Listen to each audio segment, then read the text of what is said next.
The first and only vice presidential debate has taken on new COVID regulations. University of Utah students and staff talk about what it's like on campus for the big event. A prestigious medical journal publishes a scathing editorial on the administration's handling of coronavirus. We'll show you some of the harsh words. And to ease feelings of loneliness during the pandemic, many people have turned to animal fostering and adoption. Annenberg TV News is next. Live from USC, you're watching Annenberg TV News. Mike Pence and Kamala Harris take center stage in the first and only vice presidential debate. Good evening. I'm Evan Falstrup. And I'm Olivia Novato. Officials say they've taken extensive precautions to ensure the safety of both candidates and everyone in attendance. Following President Trump's coronavirus diagnosis last week, the pandemic takes on even more importance at tonight's debate. Students and staff members have mixed feelings regarding the safety measures the University of Utah is taking. Because of the debate, we went all online for the past 2 weeks, and there's definitely been some struggles with the teachers and their teaching because they don't have all the resources that they normally have on campus because they're not allowed on campus either. I am concerned a little bit about the amount of people that are going to be in Kingsbury Hall. I know that they have shortened the number of people, but I know that everybody needs to be tested. But I just don't know how safe it will be. So we have a secured perimeter. We have a fencing around the area around the debate hall. And everyone who is within this perimeter, from student volunteers to staff members like myself, and anybody else is required to have a COVID test and test negative before they're allowed on site. The spacing in between the seats will accommodate for the social distancing guidelines set by the CDC and other healthcare professionals. Tonight's debate will include new safety regulations, including plexiglass barriers around the podiums. Pence and Harris will be positioned 12 feet and 3 inches apart, and there will be no handshakes. Vice presidential debates don't typically generate a lot of audience, but one political communication expert tells us why this one might be different. It's also an important debate because we have the first woman of color on the national ticket. So I think a lot of people will tune in to watch that. And finally, Vice President Pence was put in charge of the corona response. And so he's very much likely to be accountable for how that is going. And obviously, we know that's one of the most significant issues that the Democrats are trying to hang the race around. So I think there'll be a good audience for this debate tonight. President Trump spoke outside the White House this afternoon for the first time since being released from Walter Reed Hospital. I went in, I wasn't feeling so hot, and within a very short period of time, they gave me Regeneron. It's called Regeneron. A short 24 hours later, I was feeling great. I wanted to get out of the hospital. And that's what I want for everybody. I want everybody to be given the same treatment as your president, because I feel great. I feel like perfect. The second presidential debate is scheduled for next Thursday in Miami. The co-chair of the Commission on Presidential Debates says it might not happen if Trump still tests positive for COVID-19. It's all going to depend on the president's health. Now, he said yesterday, I understand from the newspapers, that he's ready, raring to go, and will be in Miami and want to debate. But it's going to depend on what the doctors say about his health, whether or not not only will he be safe, but the people around him be safe. We're concerned about our staff, our workers who are here. You know, we have a crew of about 65 people who work on these things. 12 people in Trump's circle have tested positive. Stephen Miller, a top White House policy advisor, and Kayleigh McEnany, the White House press secretary, are the two most recent confirmed cases. In an unprecedented move, the New England Journal of Medicine has published an editorial condemning the Trump administration for its handling of the coronavirus pandemic. The prestigious medical publication is calling for new leadership. The editors wrote, quote, "This crisis has produced a test of leadership. Here in the United States, our leaders have failed that test. They have taken a crisis and turned it into a tragedy." They also went on to say, quote, "Anyone else who recklessly squandered lives and money in this way would be suffering legal consequences." When it comes to the response to the largest public health crisis of our time, our current political leaders have demonstrated that they are dangerously incompetent. We should not abet them and enable the deaths of thousands more Americans by allowing them to keep their jobs. unquote. The New England Journal of Medicine began publishing in 1812. This is only the fourth editorial published by the journal, collectively signed by all of its editors. I'm Samantha Moscow, reporting from Los Angeles. President Trump has ordered Congress to halt month-long negotiations about a new COVID relief package until after the election day. The decision threatens economic progress made since the first $2.2 trillion stimulus package that Congress passed in late March. I think once that sort of relief goes away, or there's delay in securing it, it really creates, I think, fissures in the economy. It creates opportunities for, I think, those businesses to lose those employees to, really face and more difficult circumstances and uncertainties, which really just destabilizes things. Federal Reserve Chairman Jerome Powell has cautioned that more relief from Washington will be critical for the nation's economic recovery in the months ahead.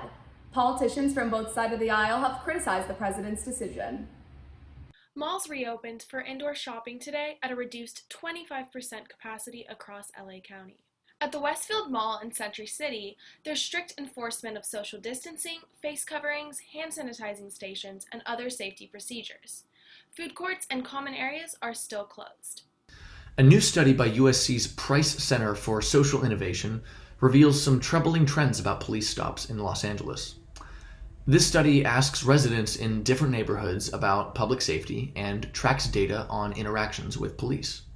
The data shows that people of color, specifically black, are stopped by police at higher rates. From 2011 to 2018, police stops decreased on average, but increased in South LA. LAPD stopped more people in South LA than any other part of the city. The study found that black Angelenos are stopped and arrested 3 times as often as white and Latino Angelenos. An author of the report says he is surprised by this finding. I had anticipated that wouldn't be as bad in LA because there had been such trainings and so forth, and people are more progressive in their thinking than in some police departments. So that was, I guess, surprising on a disturbing sense. We also hope that this serves as an important basis for police reform efforts. As everyone is well aware, there's a demand across the country for police reform and how they practice, especially as it relates to disproportionality and stops and arrests and so forth. The authors say they will continue collecting data and also plan to expand to other locations. Emmanuelle Charpentier and Jennifer A. Doudna have received the 2020 Nobel Prize in Chemistry. They are the first 2 women ever to share the prize, an inspiration to female students in STEM. I think now more than ever, it's one of the best times to be studying STEM, especially as a woman. I'm super happy that I was able to be born in the 21st century in which women's voices really can be heard like never before. I feel like it also offers role models for younger generations of engineers, I guess specifically since I'm in college. It's a literal proof that I can get there, and I think like the future of STEM, if I can just imagine like more women like myself there, because it's possible, The Nobel Prize in Chemistry recognizes their development of the CRISPR-Cas9 genetic scissors and promises revolutionary treatment of cancer and inherited diseases. I'm Maddie Gannon, reporting from Los Angeles. In the Pac-12 preseason media poll out today, USC is the top pick for the South Division title. The Trojans received 32 first-place votes and 220 points, making them the strong favorites in the Pac-12 South. The path for USC is clear going into what is a 6-game regular season. If they want to see a championship game and have any chance of a playoff appearance, it's got to be a 6-0 run the table, and that starts with Arizona State week 1 at home. USC will open their Pac-12 season on November 7th at the Coliseum against Arizona State. The Los Angeles Dodgers take on the Padres tonight in Game 2 of their National League Division Series. Starting on the mound for the Dodgers is Clayton Kershaw, who is coming off a stellar performance last week. In Game 2 of LA's Wild Card Series last Thursday, Kershaw pitched 8 scoreless innings with a postseason career-high 13 strikeouts. In his regular season career, he boasted 2.43 ERA and .697 win percentage, but a 4.43 ERA and .45 win percentage in his postseason career. LA enters tonight's matchup after a 5-1 win over the Padres in Game 1 last night. The Dodgers trailed 1-0 in the 4th inning, but tied the game at 1 on a Padres throwing error in the 5th. LA got all of its hits in the 6th, starting with Mookie Betts' double into left field. A Corey Seager sacrifice fly and RBI singles by Justin Turner and Cody Bellinger sealed the game for LA. Game 3 of the best-of-5 series will take place tomorrow night in Arlington, Texas. Now let's send it over to Nevaeh for some basketball. Thanks, Maddie. The Lakers are one game away from winning the NBA championship for the first time in 10 years. Lakers won a close Game 4 against the Heat. LeBron scored 11 straight points in the 4th quarter and finished with 28 points, 12 rebounds, and 8 assists. AD hit a dagger 3 in the 4th quarter to put the Lakers up 9 and finished the game with 22 points, 9 rebounds, and 4 assists.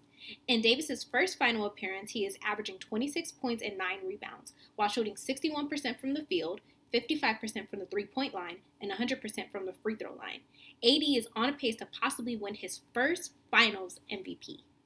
And while Laker fans haven't been able to go to the games, they still have been shopping. Since the NBA restart, the Lakers have dominated jersey sales. The number 1 selling jersey, according to NBA.com, has been the Lakers' LeBron James, while teammate Anthony Davis is close behind at number 3. And as a team, the Lakers have sold more merchandise than any other team. Game 5 of the NBA Finals is Friday night. The Lakers will be looking to close out the series and tie the Boston Celtics for their NBA record 17th championship.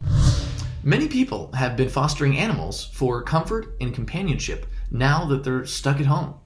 We spoke to foster parents and shelter employees about these pandemic pups. A USC student introduced us to her foster puppy, Charlotte, and an employee at the SPCA LA shelter spoke to us about the rising number of fosters and adoptions.